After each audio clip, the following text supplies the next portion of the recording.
Hey everyone, welcome to my channel fiction addiction.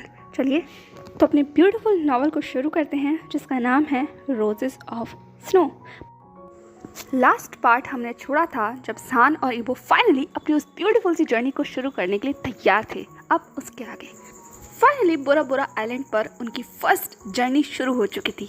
पहला दिन तो जो दोनों ने रेस्ट करके गुजारा था, लेकिन दूसरा दिन सच में एक्साइटमेंट से भरा हुआ था। शुरुआत की थी पैराग्लाइडिंग के साथ, समंदर के नीचे और कोरल्स के पास हजारों हजारों रंगों की मछलियों के साथ दोनों समंदर के अंदर बिल्कुल एक अलग दुनिया देख रहे थे। वो दुनिया जो बाहर की दुनिया से पूरी तरीके से जुदा है, उस दुनिया के अंदर जिसके अंदर अपनी ही एक खुशबू है, अपना ही एक एहसास है और अपना ही एक रंग है, एक ऐसा रंग जिसने सान और इबो को अपने अंदर जैसे समा लिया था, बांध लिया था और एक दूसरे के अंदर जैसे खोने पर मजबूर कर दिया था। दोनों उस दुनिया को अपनी उन आंखों से और अपने उन एहसासों के साथ देख रहे थे, जैसे प्यार होना बस यही एक संभावना है जो वहाँ पर हो सकती है और जो उन दोनों को हो गया था उस समंदर के अंदर की उस दुनिया से प्यार, बेहद प्यार। इसीलिए वो बस हर पल एंजॉय कर रहे थे जब तक वो पैराग्लाइडिंग करते हैं। पैराग्लाइडिंग के बाद फाइनली दोनों अपनी उस फ्लोटिंग बोट पर आ गए थे। गहरी गहरी सांसें ले रहे थे और अपने उस टाइट सूट के अंदर बस अभी भी उनके जहन के अंदर वही सीन चल रहा था जो वो भी समंदर के अंदर देख कर आए हैं।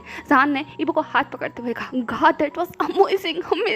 मुझे सच में बहुत अच्छा लग रहा था। मैं वापस नहीं आना चाहता था, लेकिन डैम ये ऑक्सीजन, हमें वापस आना ही पड़ा, है ना। कहा ये कहते हुए उसने मुस्कुराते हुए इबो की तरफ देखा और इबो ने भी सान की तरफ देखा। उसकी आंखें सच में लिटरली चमक रही थी और चेहरा पूरी तरीके से इतना ज़्यादा शाइन कर रहा था कि एक पल के लिए तो सान भी चौंक गया। उसने कहा, आपको तो लगता है मुझसे भी ज़्यादा मज़ा आया। ये कहते हुए वो इबो के पास आ गया। इबो ने भी अपने आप को खड़ा करते हुए कहा, हाँ सच में बहुत मज़ा आया पैराग्लाइडिंग। हाँ ये मेरी टू डू लिस्ट में था और मैंने सोचा नहीं था कि मैं कर पाऊंगा, लेकिन थैंक यू जान, तुम्हारी वजह से। हाँ thank you so very much. ये कहते हुए वो वापस समंदर की तरफ देखने लगा। उसके पूरे बॉडी के ऊपर वो पैराग्लाइडिंग सूट कम्प्लीटली कसा हुआ था और वो सच में आउटस्टैंडिंग लग रहा था क्योंकि उसके मसल्स बहुत ब्यूटीफुल तरीके से शो हो रहे थे। जान ने उन मसल्स के ऊपर अपना हाथ फैलाते हुए कहा, डैम सेक्सी। हाँ इबो ने जान के सूट को हल्का सा ढीला करते हुए कहा, हे नॉटी, खैर छोड़ो, तुम्हें मज़ा आया ना। जान ने कहा, बहुत ज़्यादा। तभी पीछे से एक क्रू मेंबर आता है। उसने जान और इबो के हाथ में वो वीडियो लाकर दिया जो उन लोगों ने नीचे रिकॉर्ड किया था। उसने कहा, सर आप लोगों ने कमाल का रिकॉर्ड किया है, सच में पैराग्लाइडिंग कर आपको मजा आया ना। ये कहते हुए उनका रिव्यू जाना जाता था। जान और इबो दोनों ने ही मुस्कुराकर कहा, हाँ बहुत मजा आया। उसके बाद उस क्रू मेंबर ने वो कैमरा उन्हें दे दिया था और जान और इबो सिर्फ उस कैमरे के अंदर देखने लगे। ये दुनिया इस कैमरे के अंदर कितनी अलग लग रही है उस दुनिया से जो अभी अभी वो लोग देख कर आए हैं। कैमरे में वो मजा नहीं जो उन लोगों ने वहाँ समंदर के अंदर अपनी आंखों से देखा था। लेकिन खैर कोई बात नहीं, याद के तौर पर तो याद रह ही सकती है ना, इसीलिए उन दोनों ने इन सबको रिकॉर्ड किया था।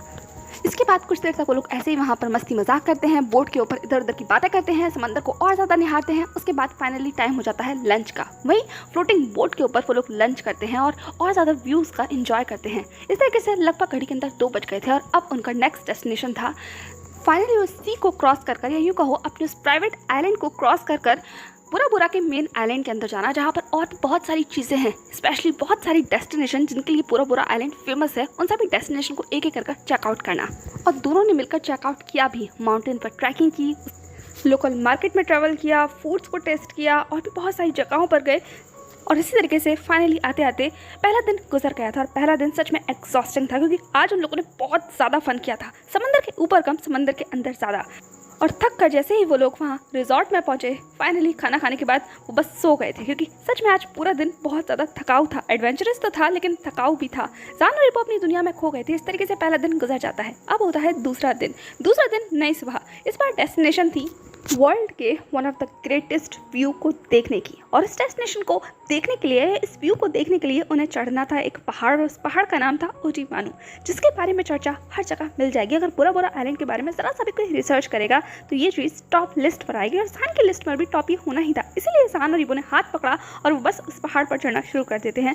बहुत सारी चीज़ों को पार करते हुए, न जाने कितनी ही बार एक दूसरे को किस करते हुए, हंसी मजाक करते हुए फाइनली वो लोग सी लेवल से लगभग 727 मीटर ऊपर पहुंच गए थे। इन सब दूर पहुंचने में उन लोगों ने बहुत सारी एनर्जी को तो एग्जॉस्ट किया था, लेकिन वो सब चीज़ एक बहुत ब्रेथ टेकिंग नज़ारा उनके सामने लेकर आए थे क्योंकि ये पॉइंट सबसे ज़्यादा हाईएस्ट पॉइंट है इस पूरे बुरा आइलैंड का। और यहाँ से खड़े होकर इतना ज़्यादा अमेजिंग व्यू दिखाई देता है जो एक बार अगर देख लिया ना तो शायद लाइफ टाइम आपकी आंखों में हमेशा रहने वाला है। जैसे जहान और ईबो की आंखों में वो व्यू बस गया था। दोनों एक दूसरे का हाथ थाम कर उस टॉप लेवल के ऊपर लगभग उस ठंडी हवाओं के बीच में और उससे भी ज़्यादा उस मौसम के अंगड़ाइयों के बीच में बस थाम कर एक दूसरे के हाथ को वो बस सामने के नज़ारे को देख रहे थे, ताकि उस पूरे नज़ारे को अपने जहन के अंदर उतार सके।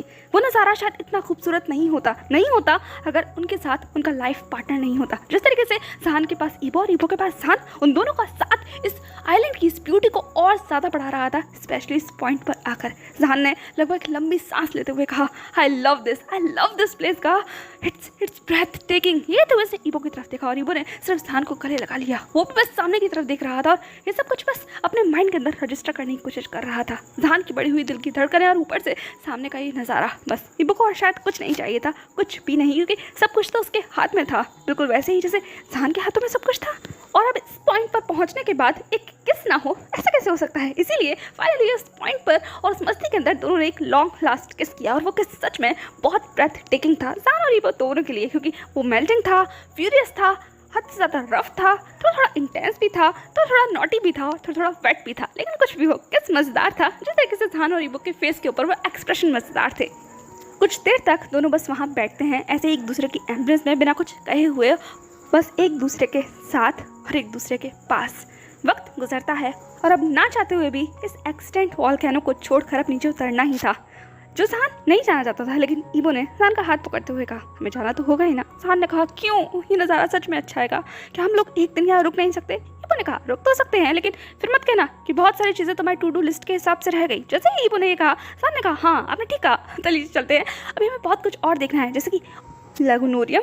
जैसे ही जहान ने कहा, ईबो की आंखें भी चमक गई। इसने कहा, हाँ चलते हैं। ये कहने के साथ दोनों हंसते मुस्कुराते हुए फाइनली अब उस पहाड़ से नीचे उतरना शुरू करते हैं। चढ़ना थोड़ा सा मुश्किल था लेकिन उतरना आसान था, क्योंकि नेक्स्ट डेस्टिनेशन उन्हें बुला रही थी और उसकी एक्साइटमेंट में वो लोग कब नीचे उतर कर आ गए ये बारे में उनको पता ही नहीं चला।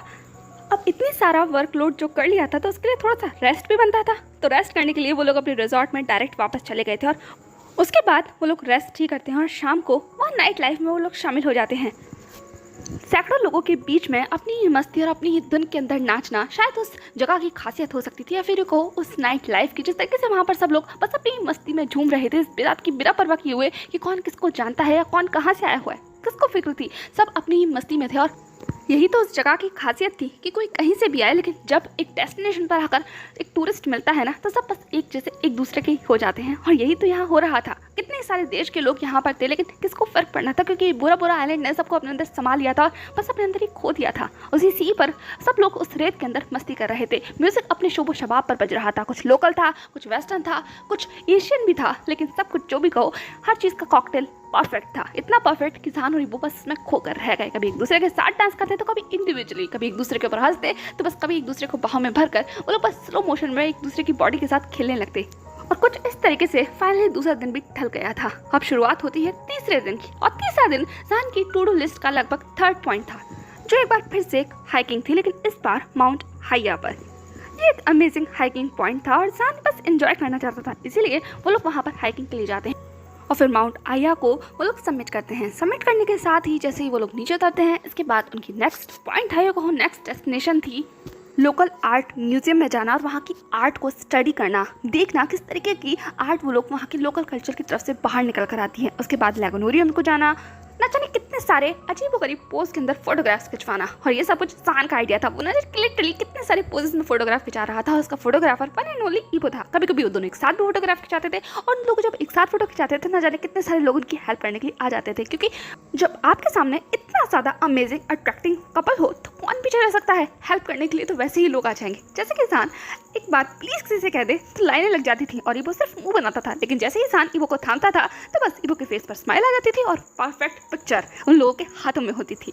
इस तरीके से एक और दिन गुजर गया। अब पारी थी रीफ पर जाने की, या यूँ कहो एक बार फिर से समंदर के अंदर छलांग लगाने की, और एक बार और उस समंदर की गहराइयों को और नज़दीकी से देखने की, उन रीफ्स को देखने की, उन कोरल्स को देखने की, जिनकी कल्पना और जिनकी बनावट बहुत अद्भुत है, बहुत ज़्यादा। उनको पास से देखना लगभग बहुत अलग अनुभव देता है, जैसा कि जहान को इस वक्त हो रहा था। वो एक रीफ के पास था और वो रीफ बहुत ही ज़्यादा ब्यूटीफुल कलर में थी, और ऊपर से वहाँ पर इतनी सारी तरह की मछलियाँ थीं जिसको जहान ने आज से पहले कभी भी नहीं देखा था। यहाँ की एक्वेरियम लाइफ सच में जहान के लिए एक अमेजिंग और लाइफ टाइम एक्सपीरियंस था जो सान कंप्लीटली कर रहा था। और वहीं इबो सान की हर परफेक्ट पिक्चर को क्लिक कर रहा था। कभी सान इनोसेंट बनकर तो कभी सान का फनी पिक्चर क्लिक कर रहा था, लेकिन सान को इस बातों से कोई फर्क नहीं पड़ने वाला था। अगर इबो सान की फनी पिक्चर लेना चाहता था तो सान हद से ज़्यादा फनी पोज देता था, और जब सान की वो ब्यूटीफुल पिक्चर लेना चाहता था तो सान हमेशा एक ब्यूटीफुल स्माइल देता था जो उस पिक्चर के अंदर कैद हो जाए।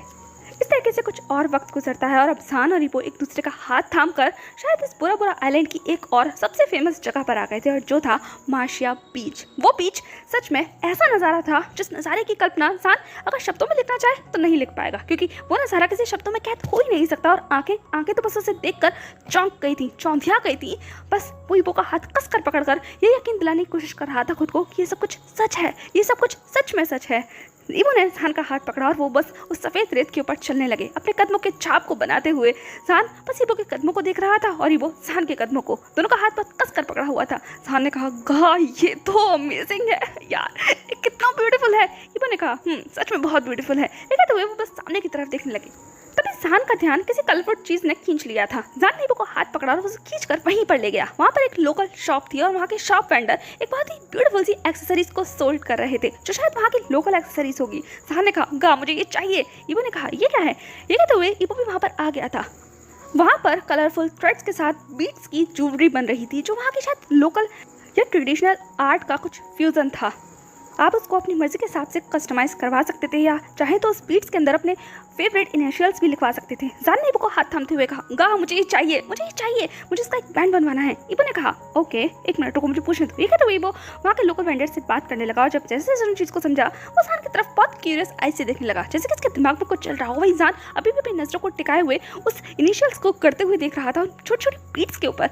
इबो ने कहा, सान क्या तुम कुछ स्पेशली कार्व करवाना चाहते हो? सान ने कहा, मैं करवाना तो चाहता हूँ, क्यों ना ऐसा करें, मैं आपके लिए और आप मेरे लिए डिज़ाइन करवाएं। इबो ने कहा, ये परफेक्ट आइडिया है, मैं भी कुछ ऐसा ही सोच रहा था। सान ने कहा, ओके लेट्स डील।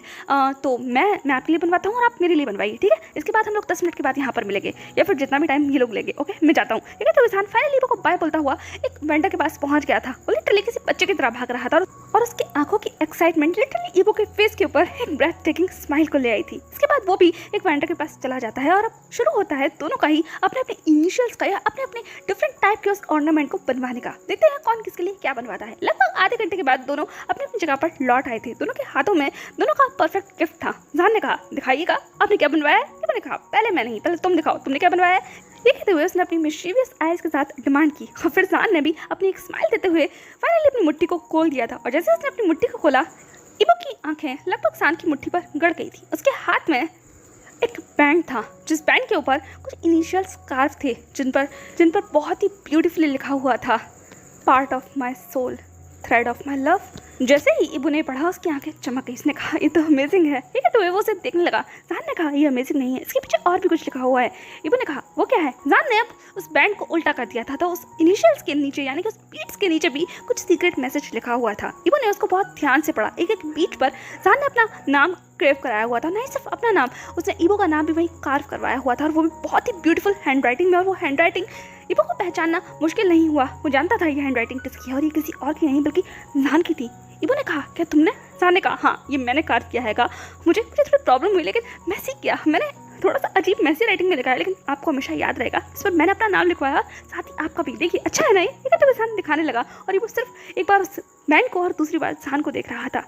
ये बैंड कितना स्पेशल है या कितना नहीं, इबो नहीं जानता, वो उसे पैमाने में नाप नहीं सकता। लेकिन सान का चेहरा जिस वक्त जिस तरीके से चमक रहा था, उसकी आंखें जितनी ब्यूटीफुल लग रही थी, ये सच में एक्सपेंसिव है। इतना एक्सपेंसिव जिसे इबो अपनी सारी दौलत को खर्च कर भी खरीद नहीं सकता। लेकिन आज सान उसके हाथ में है, इसलिए बस इबो ने सान के फॉरहेड के पर बहुत लॉन्ग किस किया, और सान सिर्फ अपनी आंखों को बंद कर अपने आप को काम डाउन कर रहा था। इबो ने कहा, thank you so very much, thank you so very much मेरी लाइफ में आने के लिए, और ये अमेजिंग गिफ्ट है, अमेजिंग, मुझे बहुत पसंद आया। मुझे जल्दी से मेरे हाथ में बांध दो। ये कहते हुए उसने अपना हाथ आगे किया, और सान ने तुरंत उस बैंड को इबो के हाथ में बांध दिया था। और जैसे ही वो कलरफुल बैंड इबो के उस वाइट कलाई के ऊपर बनता है, वो लिटरली बहुत ज़्यादा खूबसूरत लग रहा था। उसके कलरफुल थ्रेड्स इबो के कलाई के अंदर बहुत ज़्यादा चमक रहे थे, और वो बीट्स वो तो और भी ज़्यादा खूबसूरत लग रही थी। सान ने उन बीट्स और कलरफुल थ्रेड्स के ऊपर हाथ घुमाते हुए कहा, ये तो सच में अमेजिंग लग रहा है। इबो ने कहा, बहुत खूबसूरत लग रहा है। सान ने कहा, चलिए तो मेरा गिफ्ट दिखाइए, मेरे लिए आप क्या लेकर आए हैं? इबो ने कहा, तुम्हें चाहिए? सान ने कहा, ऑफ कोर्स, जल्दी दिखाइए, मेरी टीज मत कीजिए। ये कहते हुए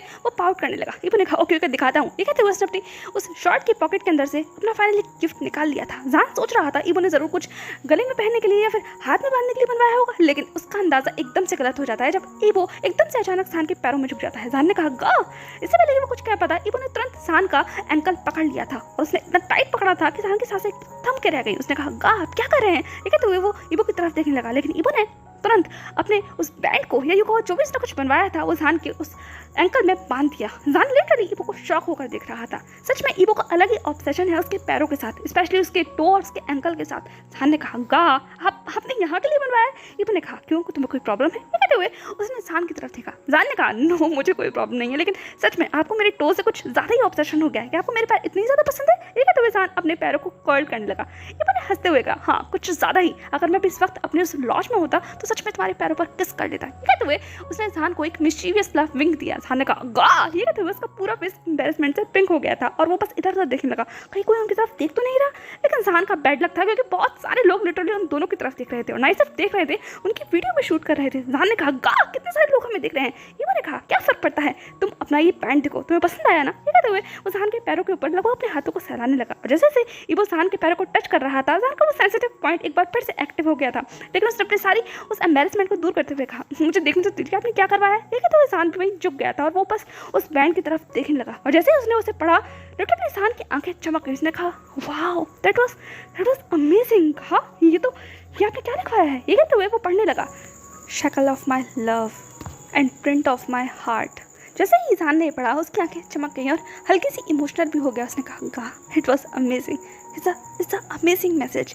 इबो ने कहा ये तो कुछ भी नहीं है, मैंने तुम्हारी तरह ही इसके पीछे भी कुछ मैसेज कार्य करवाया है, क्या तुम पढ़ना चाहोगे। जान ने कहा क्या। इबो ने कहा क्यों ना हम लॉज में जाकर पढ़ें, तब कैसा रहेगा। जान ने कहा ऐसा क्या नोटी लिखवाया है आपने। इबो ने कहा ये तो तुम्हें वहीं जाकर पता चलेगा। जान ने कहा ओके ठीक है, मैं जाकर इसको लॉज में ज़रूर पढ़ूंगा। लेकिन ये कहते कहते वो खड़ा हो गया था। इबो ने कहा क्या। जान ने कहा देखूंगा कि मैं आपके साथ पढ़ूं या अकेले में, क्योंकि आपका कुछ भरोसा नहीं है कि आप मेरे साथ क्या करेंगे। मैं जा रहा हूँ। ये कहते हुए जान आगे भागने लगा और इबो लिटरली उसके पीछे हंसते हुए भागने लगा।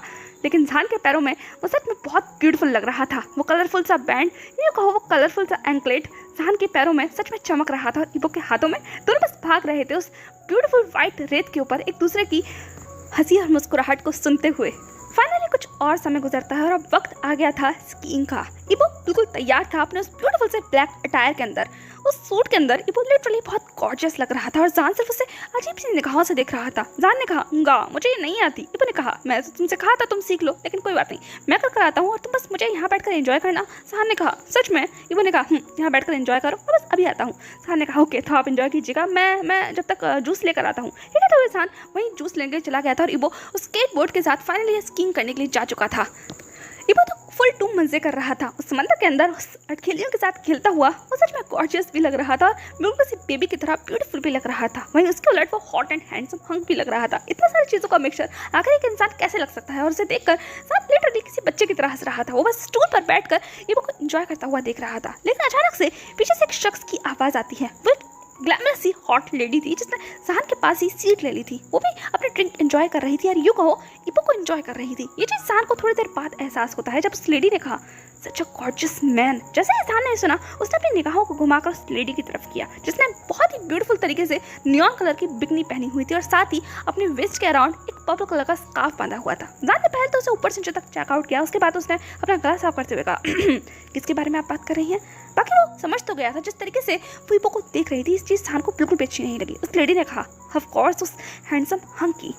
जान ने मुंह बनाते हुए कहा हैंडसम तो ये शख्स है। उस लेडी ने कहा ऑफ कोर्स जब से मैं यहाँ पर आई हूँ ना मेरी निगाहें सिर्फ इसके ऊपर है और मैं सिर्फ इस गॉर्जियस और हैंडसम मैन को चाहती हूँ। डेफिनेटली एक बार बस ये मुझे मिल जाए ना, और वैसे भी ये मुझे मना नहीं कर पाएगा, क्यों है ना। देखा ना मैं कितनी गॉर्जियस हूँ। ये कहते बस बहुत अजीब सी स्माइल देते हुए उस लड़की ने जान की तरफ देखा। जान लिटरली अपना मुंह बनाते हुए कहा क्या कहा तुमने। उस लड़की ने कहा क्यों तुम्हें नहीं लगता मैं हॉट हूँ, और वैसे भी इस इंसान के लिए तो मेरे जैसी ही लड़की चाहिए, तुम बस यहाँ इंतजार करो, देखना मैं इसे कैसे अप्रोच करती हूँ। ये हैंडसम हंक बाहर आ रहा है और मैं अपना जलवा दिखाने के लिए तैयार हूँ। ये कहते हुए उसने अपनी उस ड्रेस के ऊपर या कहो अपने उस आउटफिट के ऊपर से बंधा हुआ स्कार्फ को वेस्ट के अराउंड से खोल दिया और अब वो बिल्कुल हॉट ग्लैमरस बिकनी अंदर थी और उसकी tan glowing skin literally shine कर रही थी। वो एक परफेक्ट शेप में थी और परफेक्ट फिगर के अंदर थी। उसे देखकर लिटरली किसी का भी मन घूम सकता है। और सब शान से उसे एक अजीब निगाहों के साथ दिख रहा था, यूँ कहो जलेसी की निगाहों के साथ, क्योंकि उसे बिल्कुल भी अच्छा नहीं लग रहा था जिस तरीके से वो ईबो की तरफ देख रही थी। लिटरली वो ड्रोल कर रही थी और ये चीज़ शान को एकदम से गुस्सा दिला रही थी। उसने कहा, क्या तुम इतनी ज़्यादा श्योर हो? तो उस लड़की ने शान की तरफ घूरते हुए कहा, ऑफ कोर्स मैं बहुत ज़्यादा श्योर हूँ। वैसे भी किडो तुम यहाँ एंजॉय करो और देखो मैं क्या करती हूँ। वैसे भी मेरा रिकॉर्ड है कि आज तक कोई भी इंसान मुझे मना नहीं कर पाया। तो फिर ये क्या चीज़ है? उसकी ऐसी बातें सुनकर शान ने एक स्मृति दिया और वो अपने स्टूल से खड़ा हो गया। उसके बाद वो बहुत ही कामली उस लड़की के पास चलते हुए पहुंचा, जो अभी भी वहीं खड़े होकर ईबो को निहार रही थी। जान ने एक बार ईबो की तरफ देखा, फिर उस लड़की की तरफ, फिर अपने हाथ में पकड़े हुए ग्लास को उस लड़की की तरफ बढ़ाते हुए कहा, मुझे लगता है ये ग्लास आपको हेल्प कर सकता है। उस लड़की ने जान की तरफ देखते हुए कहा, मतलब? जान ने कहा, वैसे आपका नाम क्या है? उस लड़की ने कहा, मेरा नाम लूसी है। जान ने कहा, ओह तो लूसी, मुझे लगता है ये चीज़ उसे पसंद आएगी। लूसी ने कहा, ये बात तुम्हें कैसे पता? जान ने कहा, बस ये समझ लो मेरा एक्सपीरियंस है, मैन टू मैन एक्सपीरियंस। जाके इस क्लास के साथ उसको ट्राई करो, डेफिनेटली तुम्हारा काम बन जाएगा। लूसी ने कहा, thank you so very much. सही कहा तुमने, मैन टू मैन। खैर लाओ दो ये ग्लास। जैसे ही उसने जान के हाथों से वो ग्लास लिया और परफेक्टली वॉक करते हुए वो ईबो के पास पहुंच गई थी। और वही ईबो कंप्लीटली ड्रेन्ड होकर यानी वो समंदर से निकलती हुई किसी खूबसूरत कल्पना की तरह बाहर आ रहा था। उसके हाथ में उसका स्केटबोर्ड था, बॉडी के ऊपर कंप्लीटली वो वाइट शर्ट थी जो अब सी थ्रू हो चुकी थी, साथ ही उसके वो ब्लैक शॉर्ट जो उसकी मिल्की वाइट स्किन के ऊपर हद से ज़्यादा गॉर्जियस लग रहे थे। और ऊपर से ईबो के फिजिक का क्या कहना, वो तो सच में अमेजिंग था ही। यही कहो ऐसा था जो एक बार देख ले बस उसके ऊपर कायल ही हो जाए, जैसे कि वो लड़की हो गई थी। फाइनली लूसी अपनी परफेक्ट चाल के साथ ईबो के पास पहुंच जाती है और वही ईबो एकदम से रुक गया था क्योंकि उसके सामने एक हड़ल आ गया था। यही कहो एक ऐसा इंसान जिसे वो देखना नहीं चाहता था, इस वक्त वो सिर्फ शान के पास जाना चाहता था। वहीं दूसरी तरफ लूसी ने अपनी एक स्माइल देते हुए कहा, हे हैंडसम। ईबो ने लिटरली लूसी को एक अनोइंग लुक दिया, पर अफसोस हर कोई ईबो का चेहरा पढ़ नहीं सकता ना, इसीलिए उस लड़की को समझ ही नहीं आया कि वो क्या कह रहा है, क्योंकि उसके सामने तो ईबो सिर्फ अपने इमोशनलेस फेस के साथ था जिसके चेहरे पर कोई भी हाव भाव नहीं थे। लेकिन खैर ये सारी बातें छोड़कर भी ईबो सबसे ज्यादा गॉर्जियस लग रहा था और पास से तो और ज्यादा ब्रेथ टेकिंग। उस लड़की ने आगे बढ़ते हुए कहा, हैंडसम तुमने मेरी बातों का जवाब नहीं दिया। खैर कैसा रहा तुम्हारा वहाँ जाकर स्कीइंग, तुम्हें पसंद आया? ये कहते हुए वो और ज्यादा सेडक्टिव आवाज में ईबो के साथ बात करने लगी। वहीं ईबो की पूरी बॉडी लगभग स्टिफ हो गई थी। वो इस लड़की को घूर कर देख रहा था और उस लड़की के पीछे खड़े हुए शान को, जो लिटरली ईबो की तरफ एक मिशीवियस सी स्माइल दे रहा था अपने हाथों को बांधे हुए। ईबो ने एकदम से शान की तरफ देखा जैसे कि वो उससे पूछ रहा हो ये सब क्या तमाशा चल रहा है, लेकिन शान ने सिर्फ आंखों ही आंखों में विंक किया और ईबो की तरफ देखते हुए कहा, गो ऑन, देखते हैं आप क्या करते हो। वहीं दूसरी तरफ लूसी और ज्यादा बोल्ड बनकर ईबो के शोल्डर के ऊपर अपना हाथ रखने वाली थी कि एकदम से ईबो ने लूसी का हाथ बहुत टाइटली होल्ड करते हुए कहा, ये क्या कर रही हो तुम? लूसी ने ईबो की तरफ देखते हुए कहा, स्ट्रॉन्ग मसल्स, मुझे पसंद है। खैर क्या तुम्हें रफ पसंद आता है या स्लो? मुझे कैसा भी चलेगा। ईबो को समझ नहीं आया उसके बातों का क्या मतलब है, इसलिए उसने सिर्फ एक डिस्कस्टिंग लुक के साथ लूसी की तरफ देखा। लूसी ने कहा, हे कुछ कहो ना, तुम्हारी आवाज़ सच में सेक्सी है। वैसे बाय द वे मेरा नाम लूसी है, तुम्हारा नाम क्या है? ईबो ने तुरंत उसका हाथ लगभग अपने आप से झटकते हुए कहा, it's none of your business. ये कहते हुए अपना स्केटबोर्ड बहुत टाइटली होल्ड करते हुए आगे बढ़ने लगा। वहीं शान अभी भी हंस रहा था। बेशक वो हंस रहा था लेकिन उसके मन में लिटरली जेलसी के बबल्स उठ रहे थे, जैसे वो बस ईबो के पास जाकर फोड़ना चाहता था, लेकिन उसे ये शो इंजॉयबल लग रहा था इसलिए वो बस देख रहा था।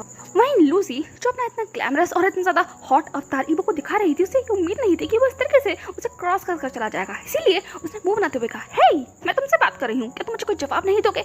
अच्छा रुको, जवाब मत दो, लेकिन ये ड्रिंक तो लो, ये ड्रिंक मुझे किसी ने सजेस्ट किया है। ये कहते हुए लूसी भागकर ईबो के पास आ गई थी। ईबो ने कहा, अपना काम करो, मेरा टाइम वेस्ट करना बंद करो। लूसी ने कहा, तुम सच में हाँ थोड़े से अजीब हो, लेकिन क्या ये सारी बातें छोड़ो, इस ड्रिंक को एंजॉय करो। मुझे सच में किसी ने सजेस्ट किया और किसी ने मुझसे कहा है कि मैन टू मैन ये ड्रिंक बहुत असर करती है, तुम इसे पीकर देख सकते हो, शायद तब तुम मुझे पसंद करने लगो। ईबो ने उस ड्रिंक की तरफ देखा और फिर लूसी की तरफ, फिर शान की तरफ, फिर उसने एक अनोइंग लुक देते हुए पूछा, ये ड्रिंक तुम्हें किसने ऑफर किया है? लूसी ने कहा, हाँ ये मुझे उस कहाँ गया वो किडो, उसने ऑफर किया है, उसने कहा है कि तुम्हें पसंद आएगी, शायद वो तुम्हारी जान पहचान का है और वो तुम्हारे कुछ सीक्रेट्स भी मुझे बता रहा था। ये तो लूसी बड़बड़ाने लगी। वही ईबो सिर्फ उस ड्रिंक की तरफ देख रहा था।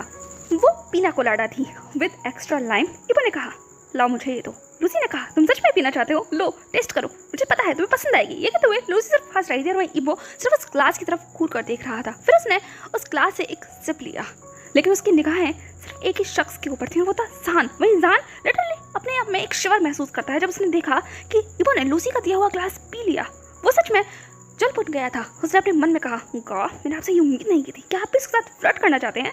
ये सोचते हुए जान सिर्फ सामने की तरफ घूर कर देख रहा था। वहीं इबो ने मुड़कर लूसी की तरफ देखा, फिर लूसी की तरफ देखते हुए कहा, ये ड्रिंक सच में अमेजिंग है। लूसी ने कहा, देखा ना, मैं तुमसे कहा था तो पसंद आएगी, और उससे भी ज़्यादा मैं भी तुम्हें बहुत पसंद आऊंगी, क्यों ना एक बार तुम मेरे साथ ट्राई करो। एक तो लूसी ने अपना हाथ इबो की नेक के अराउंड रख लिया था, वो लिटरली उसके साथ बहुत ओपनली फ्लर्ट करने लगी, यही को उसे ऑफर देने लगी। वहीं इबो की आंखें इंटेंस हो गई थी, डार्क हो गई थी, वो बस लूसी को घूर रहा था और उसके हाथों को जो उसके कंधों के ऊपर थी। वहीं अगले ही पल, इससे पहले कि इबो कुछ कर पाता, एकदम से इबो को किसी ने पीछे खींच लिया, और लूसी से पहले कुछ समझ पाती वो जमीन में थी, क्योंकि किसी ने उसे पुश कर दिया था। लूसी ने सामने देखा, सामने कोई और नहीं बल्कि जान खड़ा हुआ था, जो लूसी को घूर कर देख रहा था। लूसी ने लगभग चिल्लाते हुए कहा, हे यू किडो, तुम्हें क्या प्रॉब्लम है? ये तुमने क्या किया? हाँ, मेरी पूरी ड्रेस को खराब कर दिया। ये कहते हुए वो बहुत मुश्किल से खड़ी हुई। उसके बाद उसने अपनी ड्रेस को साफ करते हुए कहा, हाँ तुम्हारी प्रॉब्लम क्या है? हाँ, जान ने एक मॉकिंग स्माइल देते हुए कहा, मेरी प्रॉब्लम जानना चाहती हैं आप? लूसी ने लगभग अपना दांत पीसते हुए कहा, मुझे कुछ नहीं जानना, मुझे सिर्फ उस इंसान के साथ पास जाना है और तुम मेरा टाइम वेस्ट कर रहे हो, साइड हटो। ये कहते हुए वापस इबो को अप्रोच करने लगी, लेकिन जान अब इबो और लूसी के बीच में खड़ा हो गया था। उसने कहा, सॉरी मिस, लेकिन आप इसको अप्रोच नहीं कर सकती। ये कहते हुए उसने इबो को बहुत टाइटली होल्ड कर लिया। लूसी ने कहा, क्या मतलब है तुम्हारा? जान ने लिटरली इबो की तरफ देखा, फिर लूसी की तरफ, फिर लूसी को एक लुक देते हुए उसने इबो की तरफ वापस अपनी निगाहों को किया और उसे किस करने लगा। जैसे ही लूसी ने देखा, उसकी पूरी बॉडी लिटरली शिवर कर गई। उसने कहा, ये क्या कर रहे हो तुम? जान ने कहा, मैं जो मेरा है उसे क्लेम कर रहा हूँ, क्या तुम जानना नहीं चाहती ये शख्स कौन है? लूसी ने कहा, तुम। ये कहते हुए वो इबो की तरफ देखने लगी, फिर जान की तरफ। उसके बाद लूसी ने कहा, तुम। जान ने इबो को और ज्यादा कस कर गले लगाते हुए कहा, हाँ, मैं, ये मेरा हस्बैंड है और आप मेरे हस्बैंड के साथ फ्लर्ट नहीं कर सकती आंटी, तो प्लीज दूर रहिए। ये कहते हुए उसने इबो का हाथ पकड़ा और उसे खींच कर वो आगे ले जाने लगा। वहीं लूसी लिटरली जान के ऊपर चिल्लाने लगी, क्योंकि जान ने पहले तो उसे आंटी कह दिया था, और दूसरी बात, ये बच्चा उस हैंडसम हंक का हस्बैंड कैसे हो सकता है? क्या वो मजाक कर रहा है? इसलिए लूसी भागते हुए जान और इबो के पास पहुंचती है। उसने कहा, क्या तुम दोनों मजाक कर रहे हो? इबो ने कहा, बहुत हो चुका है, अब खत्म करो। लूसी ने कहा, क्या खत्म करूं? ये बच्चा सच में मजाक कर रहा है। जान ने लगभग मॉक करते हुए कहा, मैं मजाक कर रहा हूँ मिस, आपको शायद कोई प्रॉब्लम हो गई है, अपना इलाज करवाइए। बाकी ये इंसान रिजर्व है, जो आपका ना तो आज ना तो कल नहीं कभी हो सकता है, तो इस पर अपनी निगाहों को डालना बंद कीजिए, वरना अगर मुझे गुस्सा आया ना तो वो आपके लिए बिल्कुल भी ठीक नहीं होगा। ये कहते हुए जान लिटरली बहुत डार्क साउंड कर रहा था, और ऐसा साउंड सुनते के साथ ही लूसी अपनी जगह पर स्टिफ हो गई। उसके बाद जान ने इबो को हाथ पकड़ा, उसे लगभग घसीटता हुआ वहाँ से बाहर ले गया था, क्योंकि वो बहुत ज़्यादा गुस्से में था। उसे भी ज़्यादा उसे इबो पर गुस्सा आ रहा था। उसने कहा, आपको बहुत मजा आ रहा था उसके साथ फ्लर्ट करने में? इबो ने कहा, मुझे फ्लर्ट करने में? इनफैक्ट तुमने ही तो मेरे पास उसका इन्विटेशन भेजा था, मैं तो सिर्फ उसे एक्सेप्ट कर रहा था। जान ने कहा, लिटरली आप एक्सेप्ट कर रहे थे? हाँ, आप उसके साथ फ्लर्ट कर रहे थे। ये कहते उसने इबो की तरफ घूर कर देखा। इबो ने कहा, मैंने कब फ्लर्ट किया? जान ने कहा, अभी जब आप उसकी उस ड्रिंक को पी रहे थे। इबो ने बड़ी मजाक उड़ाते हुए कहा, हाँ, मैं उस ड्रिंक को नहीं, मैं तो तुम्हें पी रहा था, माय हैंडसम हस्बैंड। ये कहते के साथ इस जान को अपने पास खींच लिया था और बस सिर्फ जान की तरफ देखने लगा, जिसका पूरा चेहरा गुस्से से भरा हुआ था। उसके बाद इबो ने सॉफ्टली जान के ऊपर फॉरहेड के ऊपर किस किया, फिर नोज पर, फिर उसकी आईलैशेस पर, फिर उसके ब्यूटीफुल लिप्स के ऊपर किस करते हुए कहा, अब गुस्सा थूक भी दो। वैसे भी तुमने ही तो कहा था कि तुम अपने हस्बैंड को प्रोटेक्ट कर सकते हो, तो मैं कैसा भी कहीं भी जा सकता हूँ, वो मेरे साथ कुछ भी कर सकता है, लेकिन तुम्हें मुझे प्रोटेक्ट करना होगा, जैसे तुमने अभी किया। वैसे मुझे बहुत अच्छा लगा तुम्हारी गॉर्जियस लुक, तुम सच में बहुत हॉट लग रहे थे। ये कहते हुए वो जान के साथ फ्लर्ट करना शुरू कर देता है। उसके बाद जान को मनाना शुरू कर देता है। कुछ देर तक तो जान मुंह फुला कर रहता है, लेकिन कुछ देर बाद फाइनली वो मान जाता है और सिर्फ हंसने लगता है जब इबो ने उससे बहुत सारे नॉन स्टॉप किस करना शुरू किया। ऐसे ही वो लोग उस ब्यूटीफुल से बीच के ऊपर एंजॉय करते हैं। काफी बार इबो को बहुत सारे लोग देख रहे थे और वहीं जान भी सेंटर ऑफ अट्रैक्शन था, जिसको देखकर इबो को भी जेलसी हो रही थी, लेकिन कुछ भी कहो वो अपने इस ब्यूटीफुल बबल के अंदर खुश थे। इसी तरीके से हंसते मुस्कुराते हुए कुछ और वक्त गुजर जाता है। जान और इबो अभी भी एक दूसरे का हाथ थाम कर वहीं बीच पर घूम रहे थे। तभी इबो एकदम से अपनी जगह पर रुक गया और उसके साथ साथ जान भी। जान ने कहा, क्या हुआ? कहा। इबो ने जान को अपनी तरफ खींचते हुए कहा, मुझे तुमसे कुछ बात करनी है। जान ने कहा, कहिए। इबो ने कहा, तुम जानते हो ना कल क्या है? जैसे ही इबो ने ये कहा एकदम से जान शांत हो गया। उसने कहा, गा। इबो ने कहा, कल तुम्हारा बर्थडे है। जान ने एक टूटी हुई सी मुस्कुराहट देते हुए कहा, ओह, तो आपको ये दिन याद है? इबो ने लगभग अनॉय होते हुए कहा, ये दिन मुझे हमेशा याद रहता है। तुम ऐसे क्यों कह रहे हो? जान ने कहा, मुझे तो लगा था आप भूल गए हैं, क्योंकि आपने मुझे कभी विश नहीं किया ना इस दिन। इबो लगभग शांत हो गया था इस बात पर और वो बस जान की आंखों में देखने लगा। उसके अंदर बहुत कुछ था इस दिन को लेकर, लेकिन वो बस शांत था। जान ने कहा, ज़्यादा मत सोचिए, ये सिर्फ एक नॉर्मल डे की तरह है और इसमें ऐसा कुछ स्पेशल नहीं है। हाँ, पिछले साल तक तो, लेकिन अब। ये कहते जान रुक गया। इबो ने कहा, अब क्या? जान ने कहा, बस कुछ नहीं, इस साल बहुत कुछ बदला है और शायद इस बार के बाद ये दिन भी, ईबो ने कहा, ये दिन हमेशा से स्पेशल था सान, हमेशा से, क्योंकि ये तुम्हारा बर्थडे है और मैं इस दिन को तुम्हारे लिए बहुत बहुत स्पेशल बनाना चाहता हूँ। सान ने कहा, मुझे कोई चीज़ स्पेशल नहीं चाहिएगा, मुझे सिर्फ आप चाहिए और यही मेरे लिए काफ़ी है। इतने सालों तक आपने मुझे इग्नोर किया है, मैं चाहता हूँ आज के दिन या यूँ कहो आज के बाद से आप मुझे इस दिन पर इग्नोर ना करें। ईबो ने कहा, आई एम सॉरी। सान ने कहा, कोई बात नहीं। ये कहते हुए वो बस ईबो की आंखों में देखने लगा, भाई ईबो सान की आंखों में। तभी सान की पैंट पॉकेट में बचा हुआ फ़ोन बजने लगता है। सान ने फ़ोन निकाल कर देखा तो उस पर एक नंबर शो हो रहा था। सान ने कहा, एक्सक्यूज़ मी, कहा मैं ये कॉल लेकर आता हूँ। ईबो ने कहा, यहीं बात कर लो। सान ने कहा, कुछ सरप्राइज़ है आपके लिए। ये कहते हुए उसने फाइनली ईबो को अपने एक फ्लाइंग किस दिया और वो बस साइड में बात करने के लिए चला गया था। लेकिन वो फ़ोन पर बात करते करते भी ईबो की तरफ देख रहा था। वहीं ईबो सिर्फ सामने के नज़ारे के अंदर खो गया था। सान ने रिप्लाई करते हुए कहा, क्या सब कुछ हो गया है? सामने वाले शख्स ने कहा, जी सर, जैसा आपने कहा था सब कुछ अरेंजमेंट हो गया है। सान ने कहा, ओके वेल एंड गुड, ठीक है हम लोग आते हैं। ये कहते के साथ सान ने फ़ोन काट दिया और वो भागता हुआ ईबो के पास आ गया। उसने कहा आप तैयार हैं? ईबो ने कहा, कहाँ जाने के लिए? सान ने कहा, मेरे साथ चलिए। ये कहते ही उसने ईबो का हाथ पकड़ा और उसे खींचता हुआ वो एक सरप्राइज़ की तरफ ले जाने लगा, जिसका लिए उसने बहुत लंबे वक्त से प्लान किया है और ईबो सिर्फ सान के साथ चल रहा था। तभी ईबो ने अपने मन में कहा, मैं जानता हूँ मैंने ये दिन हमेशा इग्नोर किया है, पर आज के बाद कभी भी नहीं। ये दिन आज के बाद हमेशा स्पेशल रहेगा और मैं इस दिन को हमेशा तुम्हारे साथ स्पेंड करूँगा। सान, ये तुम्हारा बर्थडे है और अब तक तुमने अपने बर्थडे को बहुत ज़्यादा अजीब कर लिया इन 2 सालों में, लेकिन आज के बाद ये दिन हमेशा तुम्हारी आंखों में खुशी लेकर आएगा। ये सारी चीज़ें वो अपने मन में बड़बड़ा रहा था। वहीं जान, उसके दिमाग में और ही कुछ चल रहा था। जान ने भी अपने मन में कहा, आज का दिन आज के बाद आप मेरे बर्थडे के नाम से कभी याद नहीं रखेंगे, क्योंकि आज का दिन हमारे लिए बहुत स्पेशल हो जाएगा। आज के बाद से बहुत सारी चीज़ें बदल जाएंगी बहुत सारी, और मैं चाहता हूँ आप मुझसे नाराज़ ना हो। बस यही मैं प्रे कर रहा हूँ, ये सब चीज़ें आपको पसंद आए। आई होप कि आप इस चीज़ को पॉजिटिवली लें और बाकी सब चीज़ भूल जाएँ। I hope. ये कहते हुए जान बस सामने की तरफ देखने लगा और दोनों एक दूसरे का हाथ पकड़कर आगे बढ़ रहे थे। सो हे एवरीवन, आई होप मैंने आपको ज़्यादा बोर ना किया हो। सान और ईबो की मस्ती के अंदर बहुत सारे लोग शायद बोर हो गए होंगे, क्योंकि उन्हें लग रहा हो कि मैं कुछ ज़्यादा ही स्ट्रेच कर रही हूँ, तो उसके लिए आई एम रियली सॉरी। लेकिन लिटरली जान अब एक बहुत ग्रैंड सरप्राइज़ देने वाला है ईबो को। क्या कोई गैस कर सकता है ऐसा क्या सरप्राइज़ है जो जान ईबो के लिए प्लान कर रहा है? क्या इस पूरा आइलैंड से भी उलट कोई सरप्राइज़ हो सकता है, वो भी जान का बर्थडे गिफ्ट तो जान को मिलना चाहिए ना, लेकिन जान ने कोई और गिफ्ट तैयार कर रखा है, वो भी ईबो के लिए। और ये गिफ्ट क्या ईबो को खुशी देगा या उसे सरप्राइज कर देगा कम्प्लीटली? देखते हैं आगे क्या होने वाला है। बाकी आप ज़रूर मुझे बताइएगा अगर आपके पास कोई गैस हो तो। जान के पास ऐसा क्या सरप्राइज़ है जो ईबो के लिए शॉक है या सरप्राइज, ये तो नेक्स्ट पार्ट ही बताएगा, या यूँ कहो डिसाइड करेगा। चलिए तो मिलते हैं नेक्स्ट पार्ट में। तब तक के लिए वीडियो अगर पसंद आया हो तो लाइक कर देना, चैनल को सब्सक्राइब कर देना, और हाँ चाहो तो प्रेडिक्ट कर सकते हो और मेरे साथ शेयर कर सकते हो कि जान का सरप्राइज़ क्या होगा। Bye bye.